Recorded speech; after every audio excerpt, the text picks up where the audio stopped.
Good morning student. हम हिंदी भाग 1 बसंत का सेकंड चैप्टर अध्ययन करेंगे जिसका नाम है बचपन। और इसको कृष्णा सोबती जी ने अपने बचपन से लिया है और उन्होंने अपने बचपन के जितने भी क्रियाकलाप हैं, जितने भी उनके कार्य हैं, वो सब इस पाठ में उन्होंने बताया है। तो सबसे पहले हम कृष्णा सोबती जी के जन्म और उनके जीवन के बारे में पढ़ते हैं। तो देखिए, कृष्णा सोबती जी का जन्म सन 1925 में गुजरात के पश्चिमी पंजाब और वर्तमान में पाकिस्तान में हुआ था इनका जन्म। और इनकी जो रचनाएं थी, इनकी रचनाओं में ज़िंदगी नामा है, दिलो दानिश, ए लड़की, समय सरगम आदि थी। और उपन्यास में डार से बिछुड़ी, मित्रों, मरजानी, बादलों के घेरे, सूरजमुखी, अंधेरे के और कहानी संग्रह है। उसमें हम हशमत है, शब्दों के आलोक में है, और शब्द चित्र है, संस्मरण वगैरह ये हैं। अर्थात इनको जो प्रमुख सम्मान मिला वो किस किस क्षेत्र में मिला, जैसे साहित्य अकादमी सम्मान है इनका, हिंदी अकादमी का शलाका का सम्मान है। तो इस प्रकार से इन्होंने बहुत सारी चीज़ें अर्जित की। फिर है इनकी जो हिंदी कथा और साहित्य में कृष्णा सोबती जी ने अपनी विशिष्ट पहचान बनाई। उनका मानना था कि कम लिखना विशिष्ट लिखना होता है। यही कारण है कि उनके संयमित लेखन और उनकी साफ सुथरी रचनात्मकता ने अपना एक नया नित्य पाठ वर्ग बनाया। और इनके जो कई उपन्यास हैं, लंबी कहानियाँ और संस्मरणों ने हिंदी के जो साहित्यिक संसार में इन्होंने अपनी दीर्घजीवी उपस्थिति सुनिश्चित की थी। और उन्होंने हिंदी साहित्य को ऐसे कई यादगार चरित्र भी दिए हैं जिन्हें हम अजर और अमर भी कह सकते हैं। और जैसे उन जो यादगार चरित्र हैं उनमें से इनकी है मित्रों, साहनी और हशमत आदि इनकी रचनाएं हैं। इस प्रकार से हम आज जो कृष्णा सोबती जी हैं उनके जीवन परिचय और उनके बचपन के बारे में हम स्टडी करेंगे। तो देखिए, कृष्णा सोबती जी इस वर्तमान समय में, अर्थात मतलब इन्होंने जिस समय ये बचपन का उल्लेख किया है उस समय से लेकर के, और उन्होंने आज के जिस समय में ये जीती आई हैं उस समय के बारे में बताया है। तो कह रही हैं ये कि मैं तुम्हें अपने बचपन की ओर ले जाऊंगी। मैं तुमसे कुछ इतनी बड़ी हूँ कि तुम्हारी दादी भी हो सकती हूँ, तुम्हारी नानी भी, तुम्हारी बुआ भी, कुछ भी हो सकती हूँ। और परिवार के जो लोग हैं वह मुझे मौसी कह करके पुकारते हैं।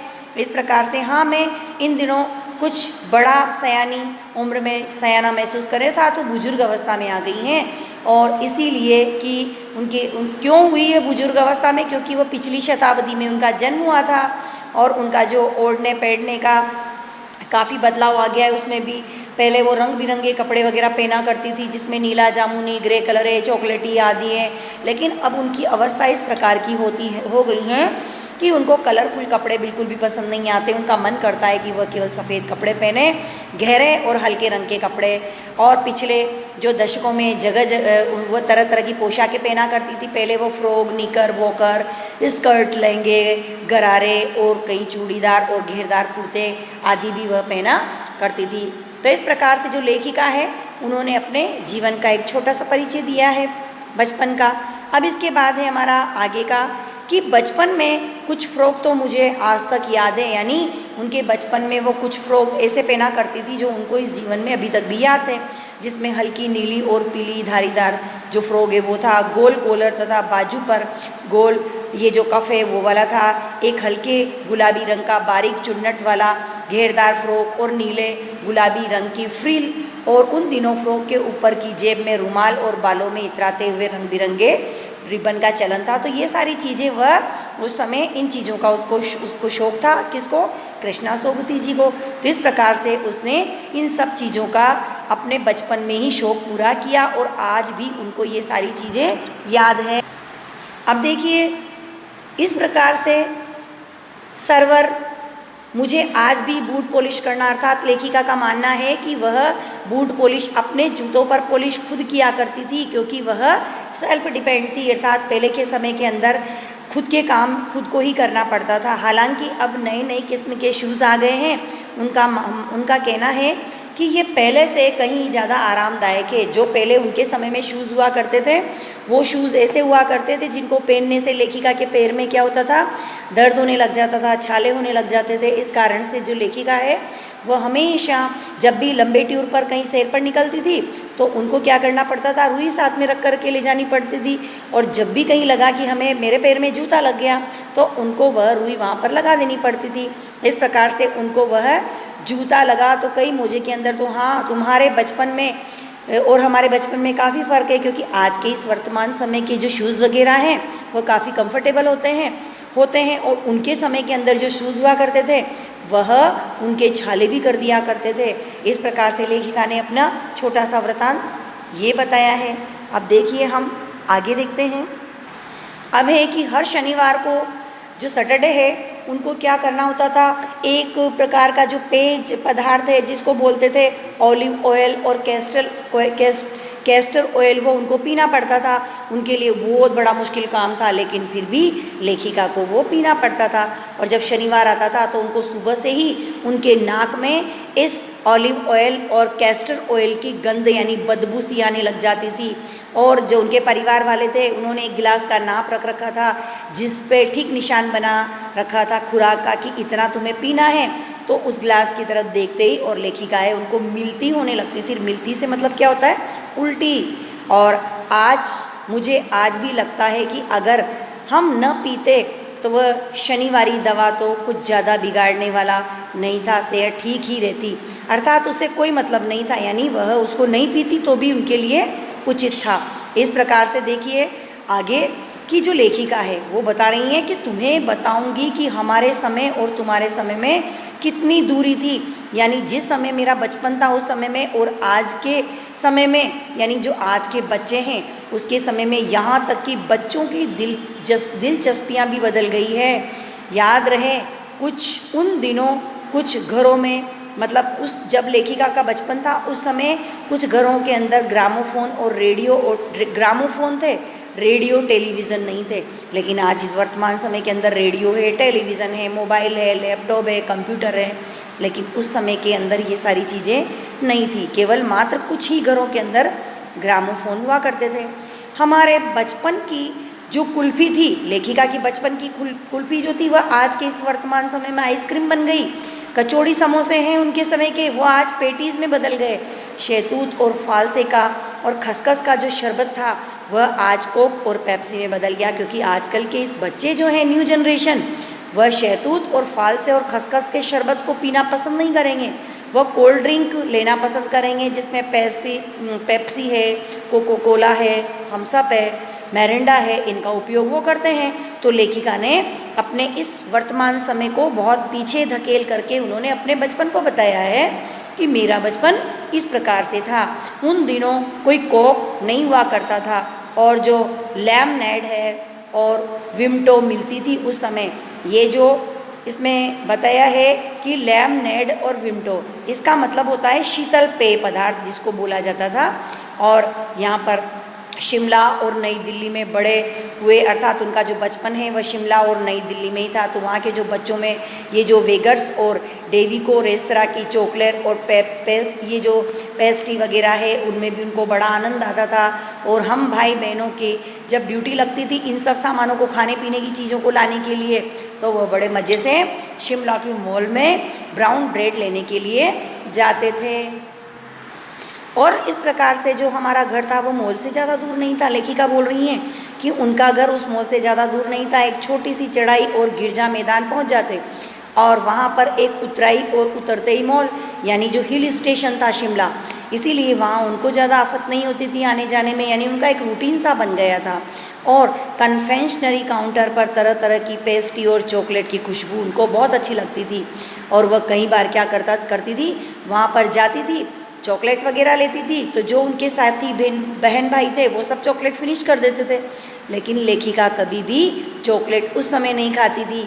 वह क्या करती थी, चॉकलेट को संभाल के रखती और रात्रि के अंदर जब खाना खा करके और जब उनके सोने का वक्त होता तो रात्रि में सोने के समय वह बिस्तर में लेट करके मज़े से लेकर के चॉकलेट को खाती थी। शिमला में जो काफल भी बहुत याद आते हैं, खट्टे मीठे एक फल का नाम है काफिल, तो उनको वह बहुत अच्छा लगता था और इस प्रकार से वह उनको पसंद था। और कुछ एकदम लाल गुलाबी रस भरी और जो कसमल है सोच कर ही मुँह में उनके आज भी पानी आ जाता था। तो चेस्टनट और एक गजब की चीज़ हुआ करती थी, आग पर भूने जाते और फिर छिलके उतार करके वह उनको खाया करती थी। इस प्रकार से वह उनको बहुत ही अच्छे लगते थे।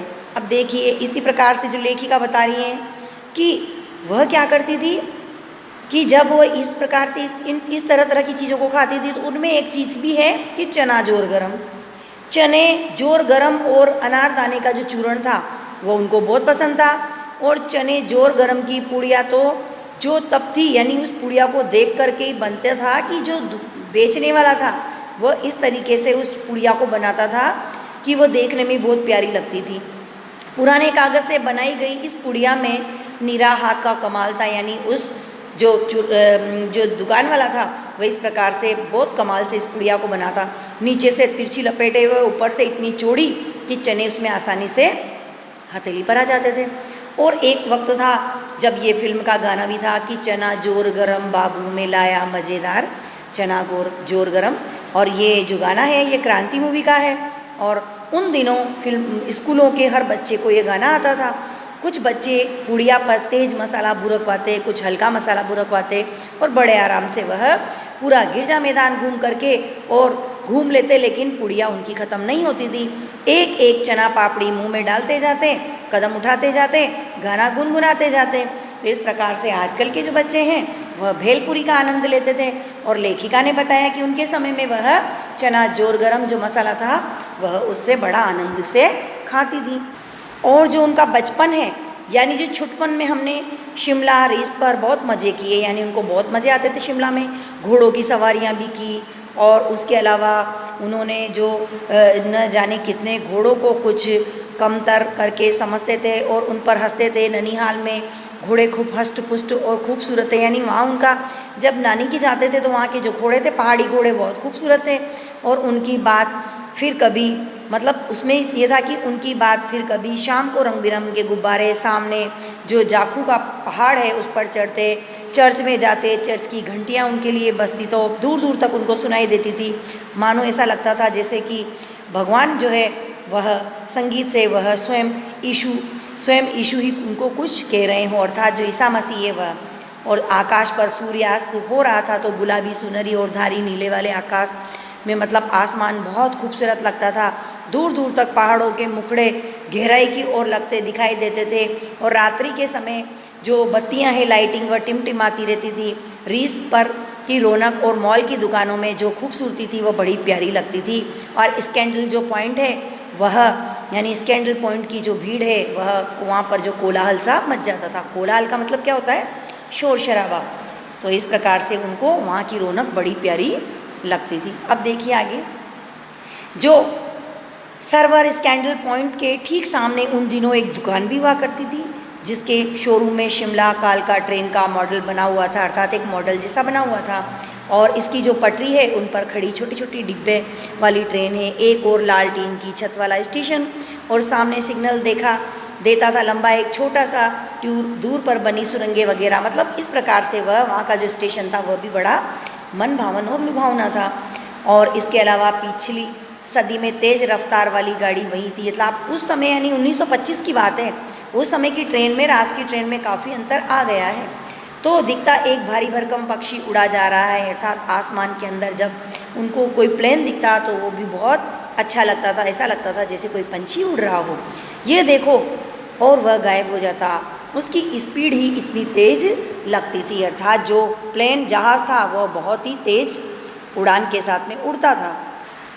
तो इस प्रकार से लेखिका मान रही कि शुरू में चश्मा, उनका आंखें जो थी वो बहुत कमज़ोर सी हो गई थी, इसीलिए वो क्या करती थी, उनकी आंखों पर चश्मा भी चढ़ा। जब उन्होंने पहली बार चश्मा लगाया तो जो उनका भाई है चचेरा भाई, वो उनको बहुत चिढ़ाता था और इसीलिए वह कुछ चिढ़ भी जाती थी। फिर वह कभी चश्मा उतार करके देखती थी तो उनको अजीब सा लगता था, लेकिन फिर आदत सी बन गई, अर्थात उनको जो नंबर का चश्मा है, चश्मा तो अब उतरा नहीं, नंबर बस इतना कम हो गया और मैं अब मैं अपने आप इसकी जिम्मेदार हूँ। कारण क्या था उनका जिम्मेदारी का? क्योंकि वह रात्रि के समय, दिन के समय जो प्राकृतिक रोशनी है उसमें तो वह काम नहीं करती थी, लेकिन रात्रि के समय वह लैंप के अंदर बैठ करके घंटों तक काम करती थी, इसीलिए उनकी जो आँखों की रोशनी थी वह थोड़ी कमज़ोर हो गई थी। और इसी प्रकार से कि जब उन्होंने पहली बार मैंने चश्मा लगाया तो मेरे एक चचेरे भाई ने मुझे बहुत छेड़ा, यानी उनको बहुत बुरा लगा। आँख पर चश्मा लगाया ताकि सूझे दूर की यह नई लड़की को मालूम सूरत बनी लंगूर की, इस तरीके के वह व्यंग उन पर करने लगा। और मैं खीजी की मुझ पर, क्या यह दोहराया जा रहा है? पर शेर बुरा नहीं था, यानी वह चाय पीकर चले गए और मैं अपने कमरे में जाकर आईने के सामने, यानी लेखिका बोल रही है कि जब मुझे इस प्रकार का जो शेर बोल करके चिढ़ाया गया तो मैं कोई बात नहीं कि ठीक है, फिर मैंने अपने आप को निहारा, आईने के सामने जा कर के कई बार अपने आप को देखा, ऐनक उतारा, फिर पहनी और फिर उतारी, देखती रही सूरत बनी लंगूर की, नहीं, हाँ, मतलब उनको वह अजीब सा नहीं लगा, यानी उनको लगा कि नहीं, ये जो चश्मा है वह ठीक है, यानी इसको लगाना ही उचित होगा। और मैंने अपने छोटे भाई का टोपा उतार कर सिर पर रखा, कुछ अजीब सा लगा। अच्छा, अर्थात जो पहाड़ियों में रहते थे, हिल स्टेशन पे ठंड होने के कारण उनको वह ऊनी टोपी भी पहननी पड़ती थी। इस प्रकार से जो लेखिका है, तो लेखिका ने आईने के सामने अपने आप को चश्मा पहनकर देखते हुए मजाक में अपने छोटे भाई का टोपा भी उठा करके अपने सिर पर रख लेती थी। जो देखती तो उनको बहुत अच्छा लगता। ये सब कुछ समय की बात है, जब चश्मा नया था। अब तो चश्मा चेहरे के साथ उतना घुल मिल गया है कि कभी उतारना भी पड़ता है तो चेहरा खाली सा लगता है, अर्थात उम्र के अकॉर्डिंग, यानी उम्र के अनुसार उनको चश्मे की आदत हो गई थी। आज लेखिका को वह टोपा, काले फ्रेम का चश्मा और लंगूर की सी सूरत जो है, यानी इस अवस्था के अंदर वह सारी चीज़ें उनको याद आ रही हैं। और जो लेखिका है, शिमला में सिर पर हिमाचली टोपियाँ उनको बहुत पसंद थी, और आज उसके साथ उनके लेखिका के पास में कलरफुल बहुत सारी टोपियाँ हैं, और आज उसे सहज सरल व सुगमता वाली हिमाचली टोपियों को पहनकर वह दुपट्टा ओढ़ करके उनको वह ऐसे रहना बहुत ही अच्छा लगता है। इस प्रकार से जो लेखिका कृष्णा सोबती जी हैं, उन्होंने अपने बचपन परिचय के बारे में हमें बताया है, और आपको ये लेसन अच्छे से समझ में आ गया होगा। अब आप स्वयं एक बार इसको स्टडी करें और अच्छे से देखें।